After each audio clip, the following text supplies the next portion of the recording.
സുബോധം കിട്ടുക എന്ന് പറഞ്ഞു കഴിഞ്ഞാൽ റൈറ്റ് അണ്ടർസ്റ്റാൻഡിങ്, കൃത്യമായ അറിവ് കിട്ടുക എന്നുള്ളതാണ്. പണ്ട് ജോണി ബ്രദർ ഇവിടെ ഒന്ന് പറഞ്ഞ് ഞാൻ ഓർക്കുന്നുണ്ട്, ഒരു കാര്യം ഇവിടെ ഒന്ന് അങ്ങനെ പറയണമെന്നുണ്ടെങ്കിൽ അതിനെപ്പറ്റി കൃത്യമായ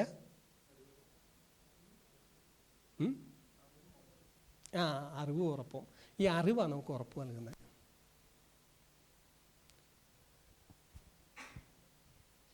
അറിവാണ് നമുക്ക് ഉറപ്പ് നൽകുന്നത്. That is knowledge is power എന്ന് പറയാൻ കാരണം അതാണ്.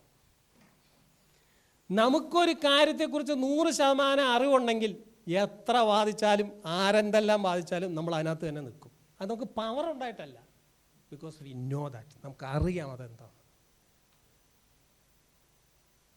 മനസ്സിലാവുന്നുണ്ടോ? ഫോളോ ചെയ്യുന്നുണ്ടോ? നമുക്കൊരു കാര്യം 100% അറിയാവുന്നുണ്ടെങ്കിൽ 10,000 പേര് പറഞ്ഞാലും നമ്മളത് സമ്മതിക്കില്ല.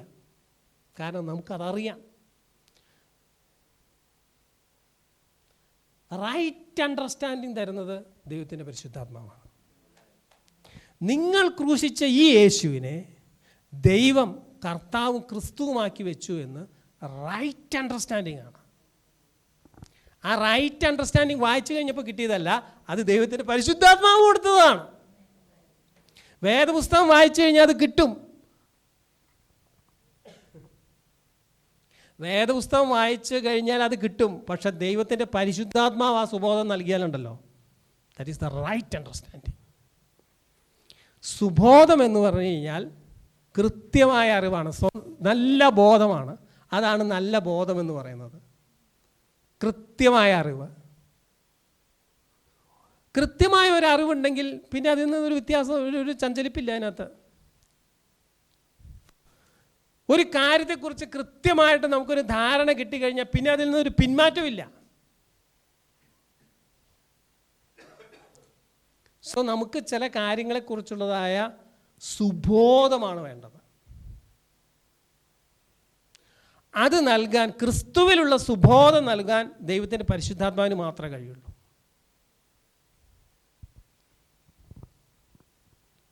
അത് ഞാൻ പറഞ്ഞല്ലോ, യേശുവിൻ്റെ കൂടെ പത്രോസ് നടന്നിരുന്നു, ശരിയാണ്. യേശുവിൻ്റെ കൂടെ അത്ഭുതങ്ങൾ കണ്ടിരുന്നു, അത് ശരിയാണ്. പത്രോസ് അത്ഭുതം ചെയ്തില്ലേ? ചെയ്തോ? ശിഷ്യന്മാരെ 2 പേരായിട്ട് വിളിച്ച് അവിടെ നിങ്ങളെ പോയി ഭൂതങ്ങളെ പുറത്താക്കണം അല്ലേ? അന്നേരം ശിഷ്യന്മാർ വന്ന് പറഞ്ഞില്ലേ,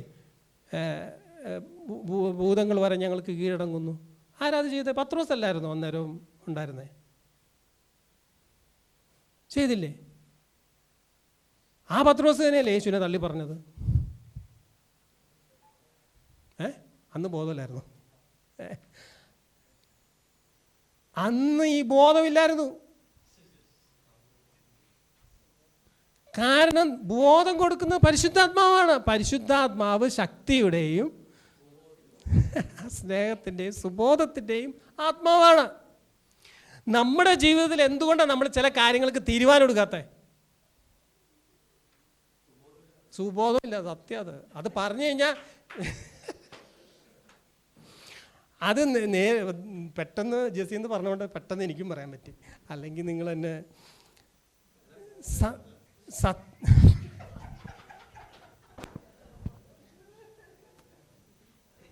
അങ്ങനെ പറഞ്ഞതാണെങ്കിലും കാര്യം ശരിയാണ്. Yes, correct. ഈ സുബോധം, അതായത് സുബോധം എന്ന് പറഞ്ഞു കഴിഞ്ഞാൽ നമ്മളെല്ലാവരും ഇങ്ങനെ തലകറങ്ങി കിടക്കുകയെന്നല്ല എൻ്റെ അർത്ഥം. മനസ്സിലാവുണ്ടോ? നമുക്കെന്തോ അടി കിട്ടി തലകറങ്ങി സുബോധം പോയെന്നല്ല ഞാൻ പറഞ്ഞു വന്നത്. നമ്മൾക്ക് അതിനെപ്പറ്റിയുള്ള കറക്റ്റായിട്ടുള്ള കാര്യം എന്താണെന്ന് അറിയാത്തത് കൊണ്ടാണ്. ഞാൻ ഈ കഴിഞ്ഞ ദിവസം ആശുപത്രി പോയി. പനിയും ജലദോഷമൊക്കെ. അവിടെ ചെന്ന് കഴിഞ്ഞപ്പോൾ ഷിജ പറഞ്ഞു, ബ്ലഡൊക്കെ ടെസ്റ്റ് ചെയ്തിട്ടാണ് കൊണ്ടുപോകാം. എന്നാൽ പിന്നെ ഡോക്ടറെ ടെസ്റ്റ് ചെയ്യണതിന് മുമ്പ്, പറയണതിന് മുമ്പ്. അതെ, ഞങ്ങൾ രാവിലെ പോയി DDRC പോയി. എന്താ ചെയ്തതെന്ന് അറിയാൻ പാടില്ല, ഏതാണ്ടൊക്കെ ചെയ്തു. ഡെങ്കു വരെയുള്ള ടെസ്റ്റ് വരെ ചെയ്തു. അതുമായിട്ടാണ് ഡോക്ടറെ അടുത്ത് പോയത്. ഡോക്ടർ പരിശോധിച്ച് കഴിഞ്ഞതിന് ശേഷം പറഞ്ഞു, ഇപ്പോൾ ഇതിനകത്തൊന്നും വലിയ കാര്യമായിട്ടൊന്നും കാണാനില്ല, ഏതായാലും ഇത്രയും ചുമയും കാര്യങ്ങളൊക്കെ ഉള്ളതുകൊണ്ട് എക്സ്റേ എടുക്കാമെന്ന് പറഞ്ഞു. അത് മാത്രം എടുത്തില്ല. അപ്പോൾ അത് എക്സ്റേക്ക് പറഞ്ഞു വിട്ടു. അപ്പോൾ ഈ ഡോക്ടറെ അടുത്ത് നിന്ന് കഴിഞ്ഞാൽ ഈ റിസൾട്ട് ഉണ്ടാകുമ്പോൾ പെട്ടെന്ന് തന്നെ ഡോക്ടർക്ക് കുറിച്ച് തരാൻ പറ്റുമല്ലോ, സമയം ലാഭിക്കാൻ വേണ്ടിയിട്ടാണ് ഞങ്ങൾ ഇതുമായിട്ട് പോയത്. അവിടെ ചെന്ന് കഴിഞ്ഞപ്പോൾ പുള്ളി പറഞ്ഞു എക്സ്റേ എടുക്കാൻ പറഞ്ഞു. ഏതായാലും എടുത്ത് നന്നായി. എക്സ്റേ എടുത്തു കഴിഞ്ഞ് കഴിഞ്ഞപ്പോൾ ലങ്സിന് കുറച്ച് നീർക്കെട്ടുണ്ടായിരുന്നു. അപ്പോൾ അങ്ങനെ വന്നു കഴിഞ്ഞപ്പോൾ ഡോക്ടർക്ക് പിന്നെയും സംശയം, ഇത് H1N1 ആണോ? അപ്പോൾ പുള്ളി പറഞ്ഞു അടുത്ത ഒരു ടെസ്റ്റോടെ എഴുതി തന്നു. വീണ്ടും ഈ ഒരു ബ്ലഡ് ടെസ്റ്റ് ചെയ്യാൻ പറഞ്ഞു. ദൈവകൃപയാൽ അതൊന്നും ഉണ്ടായില്ല, അത് നെഗറ്റീവായിരുന്നു, അത് വിട്ടു വന്നു. ഞാനീ പറഞ്ഞു വന്നത് എന്തിനാണെന്നറിയോ? എന്തിനാണ് ഈ ഡോക്ടർ ഈ മാതിരി ടെസ്റ്റ് പറയുന്നത്? പുള്ളിക്ക് കൃത്യമായ രോഗം എന്താണെന്ന് കൃത്യമായ അറിവ് കിട്ടുന്നതിന് വേണ്ടിയിട്ടാണ്, കറക്റ്റ് ഡയഗ്നോസിസ് നടത്താൻ വേണ്ടിയിട്ടാണ്. ആദ്യം ആ ബ്ലഡിൽ അതില്ലായിരുന്നു, പിന്നെയും ചുമന്ന് പറഞ്ഞപ്പോൾ പുള്ളിയിൽ ലങ്സിൽ പ്രശ്നമുണ്ടോ എന്ന് അറിയാനായിട്ട് അത് നടത്തി. ലങ്സിൽ പ്രശ്നമുണ്ടെന്ന് പറഞ്ഞപ്പോൾ ഇനി മറ്റേ രോഗം ഉണ്ടാണോ എന്ന് അറിയാനായിട്ട് അദ്ദേഹം ആ ടെസ്റ്റ് നടത്തി. എന്തിനു വേണ്ടിയിട്ടാണ്? കൃത്യമായിട്ട് രോഗം എന്താണെന്ന് അറിയാൻ വേണ്ടിയിട്ടാണ്. കൃത്യമായിട്ട് രോഗം എന്താണെന്ന് അറിഞ്ഞു കഴിഞ്ഞാൽ മാത്രമേ കൃത്യമായിട്ട് അതിനുള്ള മരുന്ന് തരാൻ പറ്റൂ.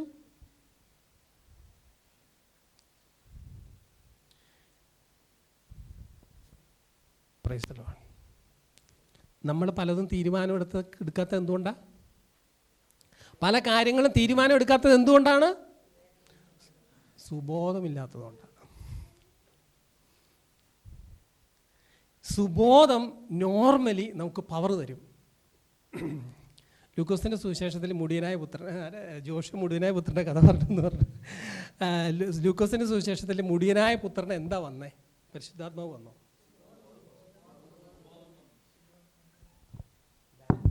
പരിശുദ്ധാത്മാവ് വന്നു എന്ന് തന്നെയാണ് കർത്താവ് എഴുതിയേക്കുന്നത്. അതൊരു ഉപമയല്ലേ? ഒന്ന് വായിച്ച് ഇച്ചിരി വന്നു.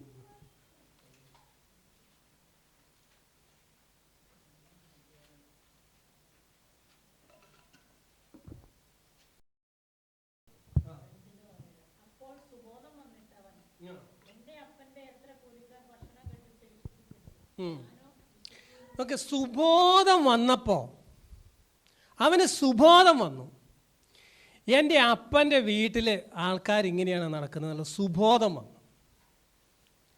എന്ന് വെച്ചാൽ അദ്ദേഹം അത്രയും നാൾ സുബോധമില്ല, നോർമൽ ലൈഫ് തന്നെയായിരുന്നു. പക്ഷെ സുബോധം വന്നു, ശരിയായ തിരിച്ചറിവ് വന്നു. ശരിയായ തിരിച്ചറിവ് വന്നു കഴിഞ്ഞപ്പോൾ അവൻ പറഞ്ഞു, ഞാൻ എഴുന്നേറ്റ് എൻ്റെ അപ്പൻ്റെ വീട്ടിലേക്ക് പോകും. വൈ? കൃത്യമായി ആ സമയത്ത് അവന് രക്ഷ പ്രാപിക്കുവാനായിട്ട് നമ്മളാണെങ്കിലും പറഞ്ഞു കൊടുക്കുക, എന്താ മോനെ, നീ നിൻ്റെ അപ്പൻ്റെ വീട്ടിലേക്ക് പോകും, ഏതായാലും ഈ ഇവിടെ കിടന്ന് അങ്ങനെയല്ലേ നമ്മളെല്ലാവരും.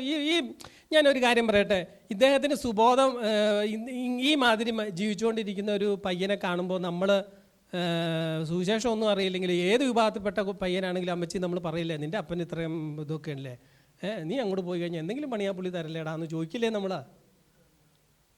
ഓക്കെ, അവന് സുബോധം വന്നു കഴിഞ്ഞപ്പോൾ അവൻ പറഞ്ഞു ഞാൻ പോകും. അപ്പം നാട്ടുകാർ ചോദിക്കില്ലേ, നീ അവിടെ നീ മുഴുവനെ ഇറക്കി പറിച്ചു വീതം മേടിച്ചുകൊണ്ട് വന്നതല്ലേ, പിന്നെ നീ എന്തിനാ അങ്ങോട്ട് കയറി പോകണമെന്ന് ചോദിക്കില്ലേ? ഇത് ചോദിക്കുമോ? നമ്മളിങ്ങനെ പറയുന്നുണ്ടെങ്കിൽ ഇങ്ങനെ ചോദിക്കണവരും ഇല്ലേ അമ്മച്ചി? ഉണ്ട്, ഇല്ലേ?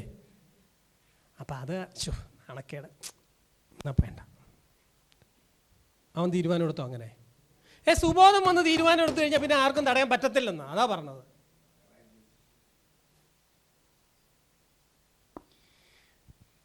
സുബോധം വന്നു കഴിഞ്ഞപ്പം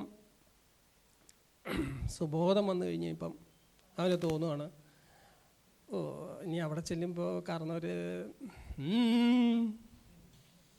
അങ്ങനെ വല്ലതും ചോദിക്കുമോ? അമ്മ കിടന്ന് കരയും വീട്ടിൽ കയറ്റാനായിട്ട്, അപ്പൻ അവിടെ കിടന്നുകൊണ്ട് കോലെടുക്കും, മൂത്ത ചേട്ടൻ ശരിയാവത്തില്ല എന്ന് പറയും, വലിയ വിഷയങ്ങളൊക്കെ ഉണ്ടാവില്ലേ വീട്ടിൽ, ഈ നാണക്കേടും ആവൂലേ? സുബോധം വന്നാൽ ഇതൊന്നും ഒരു പ്രശ്നമല്ലാന്ന്. സുബോധം വന്നു കഴിഞ്ഞാൽ പറയും, അപ്പാ ഞാൻ നിന്നോടും സ്വർഗത്തോടും പാപം ചെയ്തിരിക്കുന്നു. സുബോധം വന്നു കഴിഞ്ഞാൽ പോകും, പറയും. അവൻ പോയി, അവൻ പറഞ്ഞു. അവൻ അപ്പൻ്റെ മുഖത്ത് നോക്കി പറഞ്ഞു, അപ്പാ ഞാൻ നിന്നോടും സ്വർഗത്തോടും പാപം ചെയ്തു എന്ന് അവൻ പറഞ്ഞു. അതിനെ തടയാൻ പറ്റിയില്ല. വൈ? അവന് സുബോധമുണ്ട്.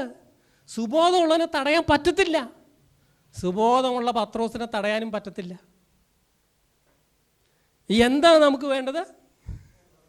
അത് നമുക്ക് ശക്തി മാത്രം പോരാ, നമുക്ക് സുബോധം വേണം. ദൈവത്തിൻ്റെ പരിശുദ്ധാത്മാവാണ് എന്താണ് കൃത്യമെന്ന് നമ്മളോട് പറഞ്ഞു തരുന്നത്, എന്താണ് സത്യമെന്ന് നമ്മളോട് പറഞ്ഞു തരുന്നത്. ഒരു കാര്യത്തെപ്പറ്റിയുള്ള കൃത്യമായ കാര്യം നമ്മളോട് പറഞ്ഞു തരുന്നത്, സുബോധം നൽകുന്നത് ദൈവത്തിൻ്റെ പരിശുദ്ധാത്മാവാണ്. റൈറ്റ് ഇൻഫർമേഷൻ, കൃത്യമായ അറിവ്. ആ കൃത്യമായ അറിവ് കിട്ടിക്കഴിഞ്ഞാൽ നമുക്ക് തീരുമാനമെടുക്കാം, നമുക്ക് എടുക്കേണ്ടതായ കാര്യങ്ങളിലേക്ക് പോകാം. നമ്മൾ പിന്നെ നമ്മൾ ചഞ്ചലിപ്പുള്ളവരായി തീരില്ല.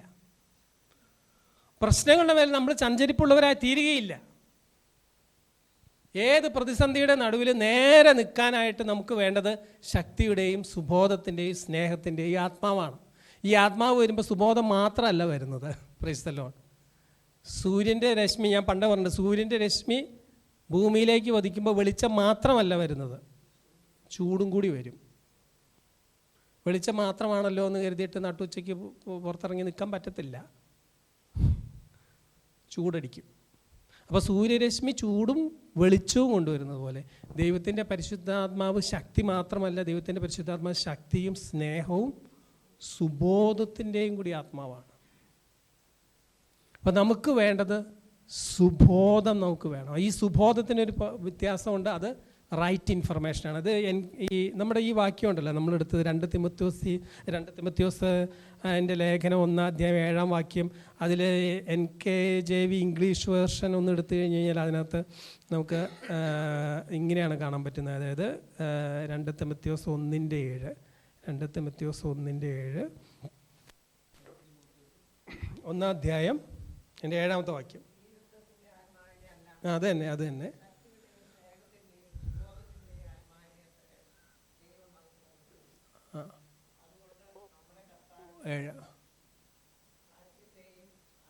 നോക്കുക, ഇത് കണ്ടോ, ഇത് തന്നെ. For God has not given us the spirit of fear but of power and of love and of a sound mind.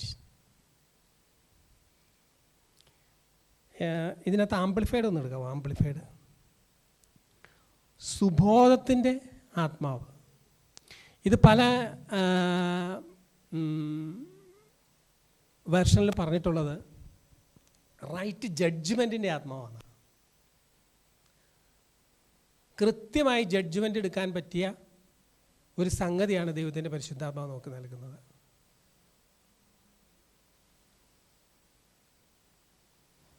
Hallelujah. അപ്പം ഞാൻ 2 തിമോത്തിയോസ് 1:7. അത് ഇംഗ്ലീഷ് അമ്മച്ചി നോക്കുന്നത്, നമ്മളിപ്പം ഇംഗ്ലീഷ് നോക്കാം.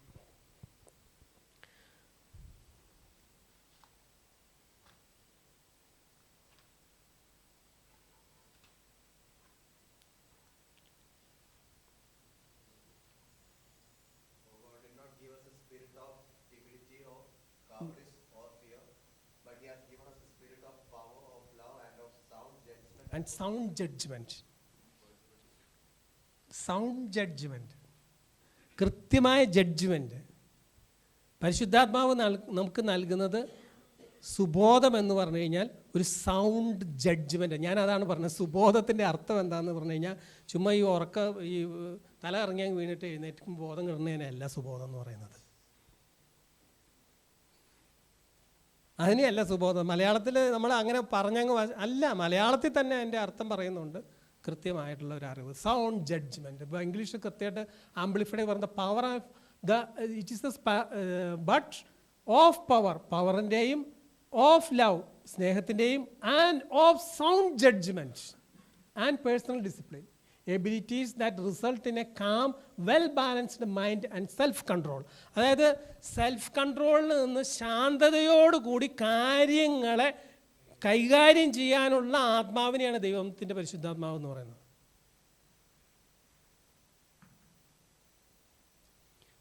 All that we need is power. Power അങ്ങനെ ഒരു സംഭവമില്ല. അങ്ങനെ ഈ ചുമ്മാ അറിയാൻ പാടാത്ത കാര്യങ്ങൾ ഇവിടെ കിടന്നുകൊണ്ട് പവറിൽ വിളിച്ചു പോവുകയാണൊന്നും നത്തിങ് ഗോയിങ് ടു ഹാപ്പൻ. പരിശുദ്ധാത്മാവ് എന്ന് പറഞ്ഞു കഴിഞ്ഞാൽ ഇവിടെ റിസൾട്ടിന് the love and sound judgement and personal discipline. Personal discipline എന്താണ്? Abilities that result in calm, well balanced mind and self control.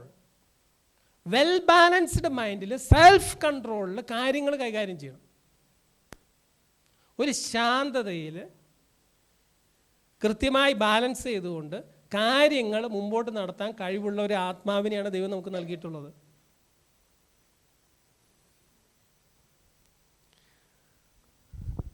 So ഇത് സുബോധമുള്ളവനായിരിക്കാം. നമുക്ക് ഇപ്പോൾ നമ്മൾ ആ ലൂക്കോസിൻ്റെ സുവിശേഷത്തിൽ മുടിയനായി അവന് സുബോധം വന്നുകൊണ്ടല്ലേ, അവൻ്റെ അത്രയും സുബോധം ഉണ്ടായിരുന്നെങ്കിൽ ഉണ്ടല്ലോ.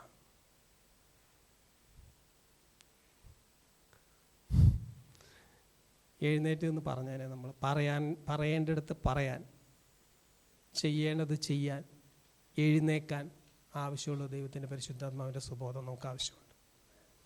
ആ സുബോധം നമുക്ക് കിട്ടിക്കഴിഞ്ഞാൽ തന്നെ, ആ ബോധം കിട്ടിക്കഴിഞ്ഞാൽ, അതാണ് ഞാൻ പറഞ്ഞത്, ഒരു കാര്യത്തെക്കുറിച്ച് കൃത്യമായ അറിവ് നമുക്കുണ്ടെങ്കിൽ 10,000 പേര് പറഞ്ഞു കഴിഞ്ഞാൽ നമ്മൾ പറയും പോകേണ്ട വഴി ഇത് തന്നെയാണ്.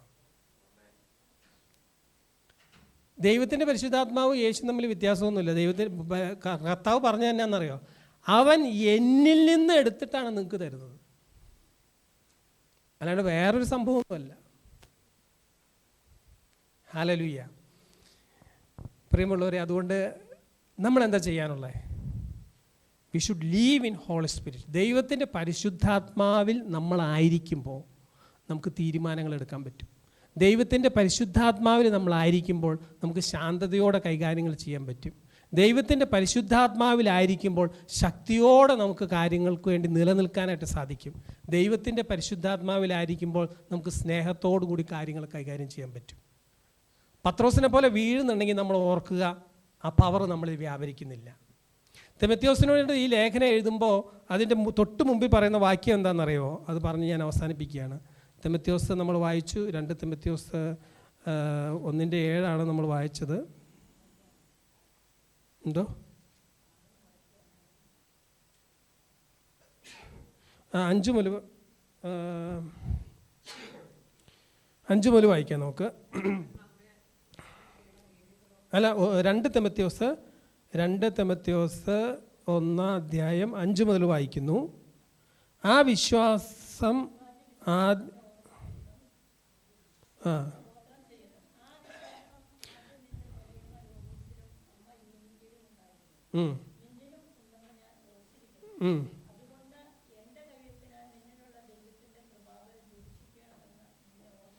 ഓക്കെ, നിന്നിലുള്ള കൃപാവരങ്ങൾ നീ ജ്വലിപ്പിച്ചുകൊണ്ടേയിരിക്കണം. നമ്മളിലുള്ള ദൈവത്തിൻ്റെ പരിശുദ്ധാത്മാവിനെ നമ്മൾ കെടുക്കാതെ, നമ്മളിലുള്ള ദൈവത്തിൻ്റെ പരിശുദ്ധാത്മാവിനെ നമ്മൾ ജ്വലിപ്പിച്ചുകൊണ്ടിരുന്നാൽ, നമ്മിൽ പകർന്നിരിക്കുന്ന ദൈവത്തിൻ്റെ പരിശുദ്ധാത്മാവിനെ നമ്മൾ ജ്വലിപ്പിച്ചുകൊണ്ടിരുന്നാൽ നമുക്ക് സുബോധമുള്ളവരായിട്ട് ജീവിക്കാൻ പറ്റും, നമുക്ക് ശക്തിയുള്ളവരായിട്ട് ജീവിക്കാൻ പറ്റും, നമുക്ക് തീരുമാനങ്ങൾ എടുക്കാൻ പറ്റും, നമുക്ക് കൃത്യമായ അറിവ് ലഭിക്കും, കൃത്യമായ ജ്ഞാനം ലഭിക്കും, ദൈവത്തിൻ്റെ ഗൈഡൻസ് കിട്ടും.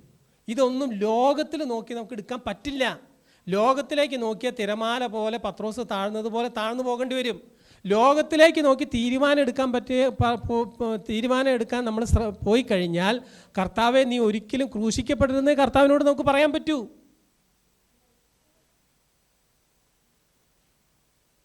ലോകത്തിലേക്ക് നോക്കി തീരുമാനം എടുക്കാൻ പോയി കഴിഞ്ഞാൽ, പ്രവചനങ്ങൾക്ക് വേണ്ടി കാത്തിരിക്കാൻ തയ്യാറാകാതെ അന്ന് പത്രോസ് കാണിച്ചതുപോലെ മീൻ പിടിക്കാനായിട്ട് ഉപേക്ഷിച്ച പടകും വലയും എടുത്തുകൊണ്ട് പോകേണ്ടി വരും.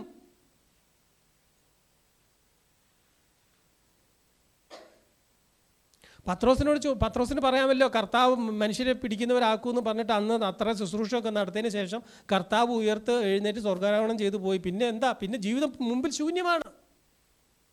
ഈ പ്രവചനമൊന്നും നടക്കുന്നില്ല, ഈ ദർശനങ്ങളൊന്നുമില്ല, ഈ കാഴ്ചപ്പാടില്ല, ഒരു കാര്യവും ഇല്ല. അതുകൊണ്ടാണ് അദ്ദേഹം പോയത്, ചുമ്മാതെയല്ല പോയത്.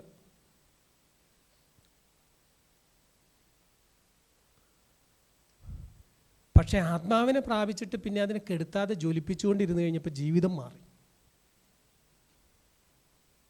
Right decision. ഇതിനേക്കാൾ അപ്പുറമായ കാര്യങ്ങൾ അദ്ദേഹത്തിൻ്റെ ജീവിതത്തിൽ വന്നില്ലേ?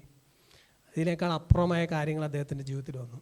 പക്ഷേ റൈറ്റ് ഡിസിഷനോടുകൂടി നിന്നു, യഥാർത്ഥ സ്നേഹത്തോടു കൂടി നിന്നു, ദൈവത്തിൻ്റെ പവറോടുകൂടി നിന്നു. Praise the Lord. ഹല്ലേലൂയ. ദൈവകരങ്ങളിലേക്ക് നമ്മെ തന്നെ താഴ്ത്തി സമർപ്പിക്കാം.